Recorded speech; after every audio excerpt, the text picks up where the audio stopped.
کیا waste Indian fast bowler دوسروں سے مختلف ہے؟ تم اگلی فلائٹ سے واپس جا رہے ہو، یہ الفاظ کس نے کس کو بول دیے تھے؟ کس میچ میں 17 کھلاڑیوں کو فیلڈنگ کرنی پڑی تھی؟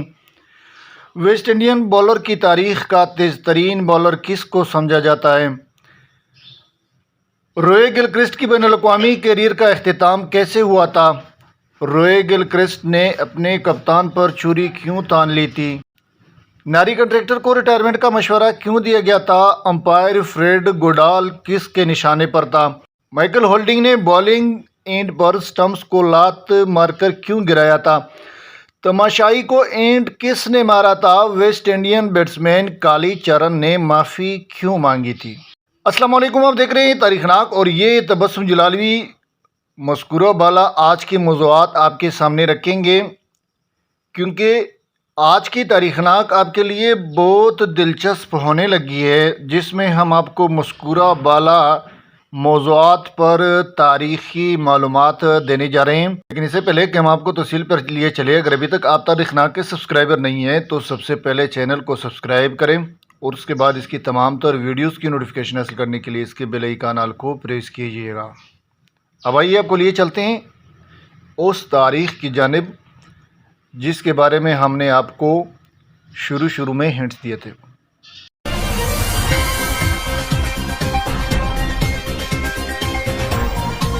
ویسٹ انڈین فاسٹ بالر سے جڑے مشہور قصے۔ جب اتنے بلے باز زخمی ہوئے کہ 17 کھلاڑیوں کو فیلڈنگ کرنی پڑی، ویسٹ انڈیز کے طویل قامت فاسٹ بالر جوئل گارنر، مشہور کومنٹیٹر جان ہارٹ نے لکھا ہے کہ جارحانہ انداز دیکھنے کا اس سے زیادہ اچھا تجربہ کوئی اور نہیں ہو سکتا کہ آپ گراؤنڈ میں بیٹھے ہو اور میدان میں فاسٹ بالرز دونوں طرف سے وکٹیں اڑا رہے ہو اور ہر وکٹ کے گرنے پر تماشائیوں کے شور میں اضافہ ہوتا چلا جائے۔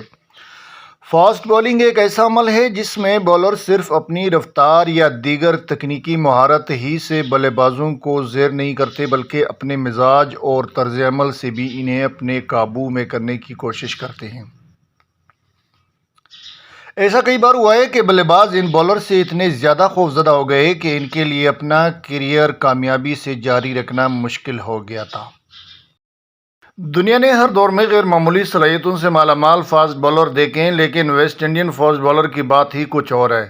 ان کے بارے میں مشہور ہے کہ یہ دوسرے بالرز کے مقابلے میں زیادہ خطرناک اور بے رحم ہوتے ہیں۔ اس بات کی کئی مثالیں موجود ہیں جب ویسٹ انڈین فاسٹ بالنگ نے حریف بلے بازوں کا اعتماد بری طرح جھنجھوڑ کر رکھ دیا۔ 70 اور 80 کی دہائی کے ویسٹ انڈین فاسٹ بالر اپنی جارحانہ انداز کے لیے بہت مشہور تھے۔ ویسٹ انڈین کی فاسٹ بالنگ تاریخ میں کئی دلچسپ کردار موجود ہیں جنہوں نے اپنی بالنگ کے ساتھ ساتھ اپنے غصے اور سخت مزاج کے سبب شہرت پائی، اور وہ ایسے واقعات کا حصہ بن گئے جن کے مرکزی کردار وہ خود ہیں۔ تم اگلی فلائٹ سے واپس جا رہے ہو۔ Good afternoon.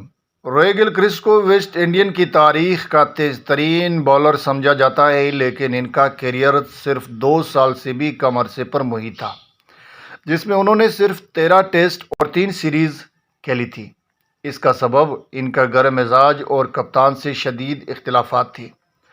روئے گلکرسٹ کے نام آتے ہی ایک ایسے بالر کا تصور ذہن میں ابھرتا ہے جو بیٹسمین کو آؤٹ کرنے سے زیادہ اس کے جسم کو اپنی گیندوں سے نشانہ بنانے میں خوشی محسوس کرتا تھا۔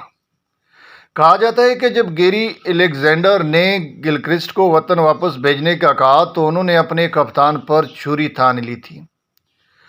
روئے گلکرسٹ کے بارے میں لٹل ماسٹر حنیف محمد کا کہنا تھا کہ وہ بہت ہی تیز بالر تھے، انہیں کھیلنا آسان نہیں تھا، خاص کر ایسے دور میں جب بیٹسمین نہ ہیلمٹ پہنا کرتے تھے اور نہ ہی دوسرے حفاظتی گارڈز ہوا کرتے تھے۔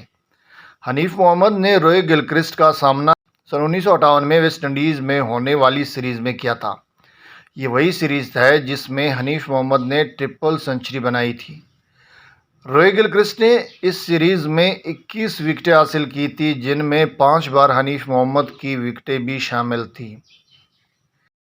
گلکرسٹ کے مختصر کیریئر کا ڈرامائی موڑ اس وقت آیا جب ویسٹ انڈیز کی ٹیم انڈیا کے دورے پر تھی۔ ناگپور کے چوتھے ٹیسٹ میں انڈین بیٹسمین کرپال سنگھ نے گلکرسٹ کی 3 لگاتار گیندوں پر چوکے رسید کیے، اور ان سے کچھ کہا جس پر وہ غصے میں آ گئے۔ انہوں نے 9 بال کی پرواہ کیے بغیر کرپال سنگھ پر تیز باؤنسر کیا اور ایک گیند ان کے سر پر لگی۔ اس میچ کے بعد انڈیز اور نارتھ زون کے میچ میں بھی گلکرسٹ نے بیٹسمین سورنجیت سنگھ پر بیمرز کی بارش کر دی۔ ویسٹ انڈین کپتان گیری الیگزینڈر سورنجیت سنگھ کو کیمبرج کے دنوں سے جانتے تھے۔ انہوں نے گلکرسٹ کو ٹھنڈا رہتے ہوئے مزید باؤنسر کرنے سے منع کیا، لیکن گلکرسٹ نے اپنے کپتان کی بات نظر انداز کر دی اور باؤنسر اور بیمر کراتے رہے۔ کھانے کے وقفے پر گیری الیگزینڈر نے سلیکٹر سے مشورہ کرنے کے بعد گلکرسٹ سے کہا، تم اگلی فلائٹ سے وطن واپس جا رہے ہو۔ Good afternoon. یہ گلکرسٹ کے بین الاقوامی کیریئر کا اختتام تھا، حالانکہ اس وقت ان کی عمر صرف 24 سال تھی۔ کہا جاتا ہے کہ جب گیری الیگزینڈر نے گلکرسٹ کو وطن واپس بھیجنے کا کہا تو انہوں نے اپنے کپتان پر چھری تان لی تھی۔ روئے گلکرسٹ بعد میں انگلینڈ میں لیگ کرکٹ کھیلتے رہے، لیکن وہاں بھی مختلف نوعیت کے تنازعات میں ان کا نام آتا رہا۔ سن 1967 میں عدالت نے گلکرسٹ کو اپنی بیوی سے جھگڑا کرنے پر جیل بھیجنے کی بجائے 3 ماہ کی معطل سزا سنائی تھی۔ ناری کنٹریکٹر کو نئی زندگی کس نے دے دی؟ باربیڈوس کے خلاف میچ کے دوسرے دن چارلی گرفت کا ایک تیز باؤنسر ناری کنٹریکٹر نے کھیلنے کی کوشش کی، لیکن گیند ان کی دائیں کان کے اوپر جا لگی اور انہوں نے اپنا سر پکڑ لیا۔ 1962 میں انڈین کرکٹ ٹیم کو دورہ ویسٹ انڈیز میں سائیڈ میچ باربیڈوس کی ٹیم کے خلاف کھیلنا تھا۔ میچ سے قبل پارٹی میں ویسٹ انڈین کپتان فرینک وال نے انڈین کپتان ناری کنٹریکٹر سے مخاطب ہوتے ہوئے کہا کہ چونکہ آپ کے متعدد کھلاڑی اس دورے میں زخمی ہو چکے ہیں، لہذا جسم پر گیندیں کھانے سے بہتر آؤٹ ہو جانا ہے۔ انہوں نے چارلی گرفت کے بارے میں بھی انڈین کپتان کو متنبہ کیا کہ اس 24 سالہ فاسٹ بالر سے محتاط رہنا، جس نے اگرچہ ایک ہی ٹیسٹ کھیلا ہے، لیکن یہ خطرناک ہونے کے ساتھ ساتھ رویے کا بھی سخت ہے۔ باربیڈوس کے خلاف میچ کے دوسرے دن چارلی گرفت کا ایک تیز باؤنسر ناری کنٹریکٹر نے کھیلنے کی کوشش کی، لیکن گیند ان کے دائیں کان کے اوپر جا لگی اور انہوں نے اپنا سر پکڑ لیا۔ ان کے ناک اور کانوں سے خون بہنے لگا اور انہیں اسپتال پہنچایا گیا، جہاں ان کی حالت بگڑ گئی۔ انہیں خون دینے والوں میں انڈین کھلاڑیوں کے علاوہ ویسٹ انڈین کپتان فرینک وال بھی شامل تھے۔ انڈین کرکٹر چندو بورڈے کا کہنا تھا کہ وہ بہت مشکل تھا۔ جب ناری کنٹریکٹر کا آپریشن کیا جا رہا تھا تو اس وقت آپریشن تھیٹر کی بجلی بھی چلی گئی تھی۔ چارلی گرفت بھی ناری کنٹریکٹر کو دیکھنے اسپتال آئے تھے، حالانکہ ان کے بارے میں بتایا گیا تھا کہ وہ بیٹسمینوں سے نرم رویہ نہیں رکھتے تھے، لیکن اس وقت وہ پریشان تھے۔ ناری کنٹریکٹر کو اس واقعے کے بعد ریٹائرمنٹ کا مشورہ دیا گیا، لیکن وہ دوبارہ ٹیسٹ کرکٹ کھیلنے پر بضد تھے۔ 10 ماہ بعد وہ فرسٹ کلاس کرکٹ میں واپس آئے، لیکن انڈین ٹیم میں منتخب نہ ہو سکے، کیونکہ سلیکٹرز کو اس بات کا ڈر تھا کہ کئی گیند دوبارہ اس جگہ نہ لگ جائے اور ان کی جان چلی جائے۔ چارلی گرفت نے 28 میچوں میں ویسٹ انڈین ٹیم کی نمائندگی کی، تاہم ان کے بالنگ ایکشن پر اعتراض رہا۔ کیریئر میں 2 مرتبہ ان کی بالنگ ایکشن پر امپائرز نے نو بال کا اشارہ دیا، جن میں سے ایک وہ میچ تھا جس میں ناری کنٹریکٹر ان کی گیند پر زخمی ہوئے تھے۔ جب مائیکل ہولڈنگ گائیکواڈ کو بالنگ کر رہے تھے تو تماشائیوں کی جانب سے یہ آوازیں آ رہی تھی، اس سے مار دو، اس سے مار دو۔ بلے بازوں کو بچانے کے لیے اننگز ڈکلیئر کیا۔ کوئی یہ سوچ سکتا ہے کہ کوئی کپتان اپنی دوسری اننگز اس وقت ڈکلیئر کر دے جب اس کی برتری صرف 12 رنز کی ہوئی ہو، لیکن اپریل 1976 میں انڈیا اور ویسٹ انڈیز کے درمیان کنگسٹن ٹیسٹ میں ایسی صورتحال پیدا ہو گئی تھی جب انڈین کپتان بھوشن سنگھ بیدی کو دوسری اننگز 97 رنز پر 5 کھلاڑی آؤٹ پر ڈکلیئر کرنی پڑی۔ اس طرح ویسٹ انڈیز کو جیتنے کے لیے صرف 13 رنز بنانے تھے، جو اس نے بآسانی بنا لیے۔ بیدی نے اننگز ڈکلیئر کرنے کا فیصلہ اس لیے کیا کیونکہ دوسری اننگز میں ان کے 3 اہم بیٹسمین انشومن گائیکواڈ، برجیش پٹیل اور وشواناتھ بیٹنگ کے قابل نہیں رہے تھے۔ پہلی اننگز میں گائیکواڈ کے بائیں کان پر گیند لگی اور انہیں 2 راتیں اسپتال میں گزارنی پڑی۔ برجیش پٹیل کے منہ پر گیند لگی اور ان کے ٹانکے آئے۔ وشواناتھ جس گیند پر آؤٹ ہوئے وہ ان کی انگلی فریکچر کر گئی تھی۔ اس صورتحال کے پیش نظر بھوشن سنگھ بیدی نے پہلی اننگز میں 306 رنز 6 کھلاڑی آؤٹ پر ڈکلیئر کر دی تھی۔ انڈین ٹیم کے لیے یہ انتہائی مشکل میچ تھا کیونکہ اسکواڈ میں شامل تمام 17 کھلاڑیوں کو فیلڈنگ کرنی پڑی تھی، لیکن ان میں سے ایک سریندر امرناتھ کو اپینڈکس کی تکلیف کے سبب اسپتال جانا پڑا تھا، جہاں ان کا آپریشن ہوا تھا۔ اس میچ کے بارے میں عام رائے یہ تھی کہ امپائرز چاہتے تو ویسٹ انڈین فاسٹ بالر کو غیر ضروری باؤنسر اور شارٹ پچ گیندیں کرنے سے روک سکتے تھے، لیکن شاید وہ جوشیلے تماشائیوں کے دباؤ میں تھے، کیونکہ جب مائیکل ہولڈنگ گیکواڈ کو بالنگ کر رہے تھے تو تماشائیوں کی جانب سے یہ آوازیں آ رہی تھی کہ اسے مار دو، اسے مار دو۔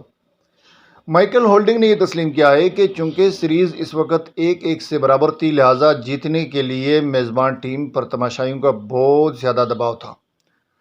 ہولڈنگ اس میچ کی دونوں اننگز میں 7 وکٹیں لے کر سب سے کامیاب بالر ثابت ہوئے تھے۔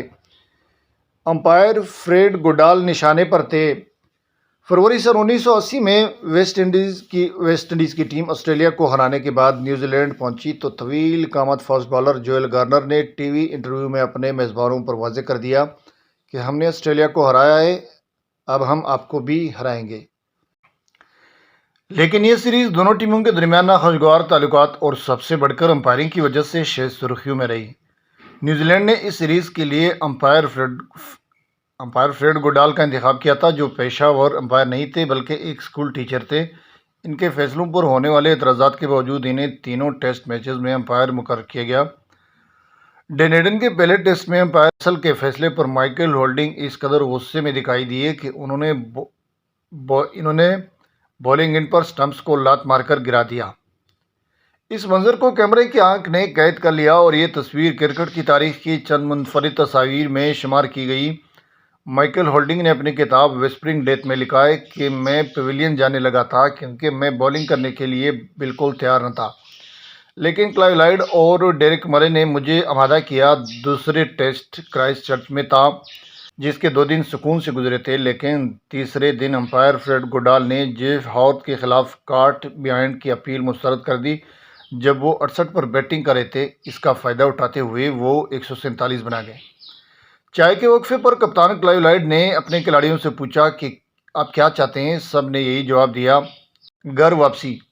کلائیو لائڈ نے نیوزی لینڈ کرکٹ بورڈ کے حکام کو بتایا کہ وہ کھیل جاری رکھنے کے لیے تیار نہیں، تاہم بعد میں وہ میدان میں آ گئے۔